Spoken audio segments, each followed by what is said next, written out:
I don't deserve these powers, if I'm being honest. Like, what am I even contributing? Ow!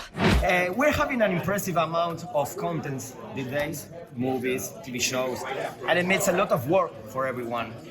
Do you feel that the hours to compose your scores are shortened, and how much does it really affect the artistic side on his work? It is a reality of this business that the deadlines are tight. And it is also a reality of this business that making a score is a lot of work and it takes a lot of hours. That is just an occupational hazard. You know, it's something I personally appreciate it because I love that I'm forced to move on to different ideas. I'm forced to work quickly. I think if I didn't have that pressure to work quickly, I might get stuck on an idea. I might get stuck with perfectionism. You know, I think there's a certain point where you're like, you know what, this sounds great. It's good enough. Could I spend another 2 weeks on it and make it 2% better? Maybe, but we don't care about that right now because I have this things to do. And I think the artistry is baked in to that process. I think that there is just as much amazing inspiration, magic,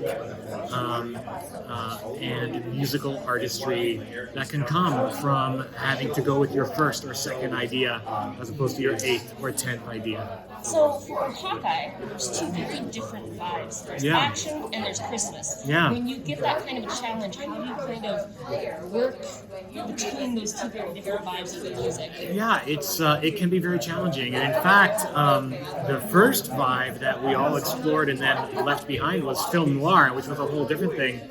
And then it sort of morphed into this Christmas thing. I think that, when it really works best in Hawkeye is we have two big action set pieces that are based on actual classic Christmas melodies. I believe one is Carol of the Bells. And it was great to be able to take those actual famous Christmas tunes but arrange and orchestrate them like an action sequence.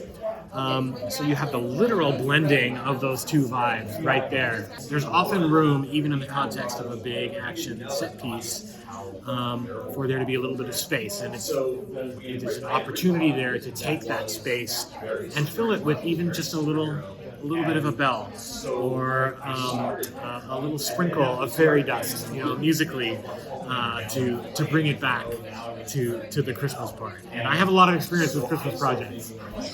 Both Frozen movies are Christmassy, and I also did Christmas Chronicles Parts 1 and 2 with Kurt Russell on Netflix.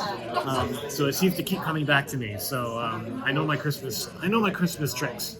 Yeah. Chris, what do you enjoy most about composing music for superheroes? What is the difference with other kind of movies or genres?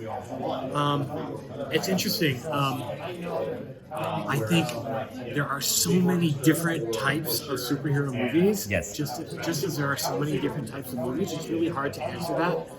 I will say there is for a lot of superhero movies, there is expectation of a more traditional symphonic sound, right? Like a big theme, capital. John Williams thing. Yeah. And I'm working on. I just finished working on. We'll be recording very soon the new Shazam movie that's coming out at the end of the year. Yes. And the nature of that film, the kind of story that it is, and the taste of the director and the studio has led me to do a totally traditional acoustic symphonic score.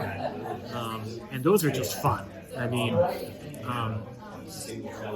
they're fun to do because it sounds big, it's exciting. It's as a young film composer, you dream of being able to write music like that and hear it performed by an amazing orchestra in a recording studio. But even a movie like Shazam, especially a movie like Shazam has moments of real heart and real drama too. That's when I can really sink my teeth into the emotion of it and not just the razzle-dazzle. And those are the most satisfying moments. And honestly, the way superhero movies are being made today, they're so good, they're so well written, so well acted, that it's incredibly satisfying to work on. Great. Thanks. Who's your favorite composer of all time? That's not a fair question. I know. My favorite composers of all time would be John Williams, Jerry Goldsmith, Ennio Morricone. Great. I just threw a truck at a dragon. I love my life.